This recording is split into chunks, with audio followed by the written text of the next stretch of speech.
प्राचीन समय में विद्यार्थी गुरुकुल में रहकर ही पढ़ा करते थे। बच्चे को शिक्षा ग्रहण करने के लिए गुरुकुल में भेजा जाता था। बच्चे गुरुकुल में गुरु के सानिध्य में आश्रम की देखभाल किया करते थे और अध्ययन भी किया करते थे। वरदराज को भी सभी की तरह गुरुकुल भेज दिया गया। वहां आश्रम में अपने साथियों के साथ घुलने मिलने लगा, लेकिन वह पढ़ने में बहुत ही कमजोर था। गुरुजी की कोई भी बात उसके बहुत कम समझ में आती थी। इस कारण सभी के बीच वह उपहास का कारण बनता है। उसके सारे साथी अगली कक्षा में चले गए, लेकिन वो आगे नहीं बढ़ पाया। गुरुजी जी ने भी आखिर हार मानकर उसे बोला, बेटा वरदराज, मैंने सारे प्रयास करके देख लिए हैं। अब यही उचित होगा कि तुम यहां अपना समय बर्बाद मत करो।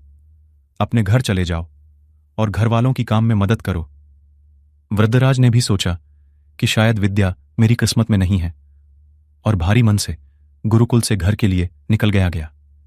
दोपहर का समय था। रास्ते में उसे प्यास लगने लगी। इधर उधर देखने पर उसने पाया कि थोड़ी दूर पर ही कुछ महिलाएं कुएं से पानी भर रही थीं। वह कुएं के पास गया। वहां पत्थरों पर रस्सी के आने जाने से निशान बने हुए थे। तो उसने महिलाओं से पूछा, यह निशान आपने कैसे बनाए? तो एक महिला ने जवाब दिया, बेटे, यह निशान हमने नहीं बनाए। यह तो पानी खींचते समय इस कोमल रस्सी के बार बार आने जाने से ठोस पत्थर पर भी ऐसे निशान बन गए हैं। वृद्धराज सोच में पड़ गया।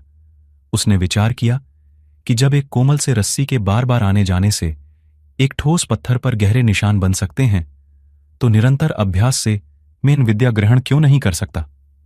वृद्धराज ढेर सारे उत्साह के साथ वापस गुरुकुल आया और अथक कड़ी मेहनत की। गुरुजी ने भी खुश होकर भरपूर सहयोग किया। कुछ ही सालों बाद यही मंदबुद्धि बालक वृद्धराज आगे चलकर संस्कृत व्याकरण का महान विद्वान बना, जिसने लघु सिद्धांत कौमुदी, मध्य सिद्धांत कौमुदी, सार सिद्धांत कौमुदी, गीर्वाण पद मंजरी की रचना की।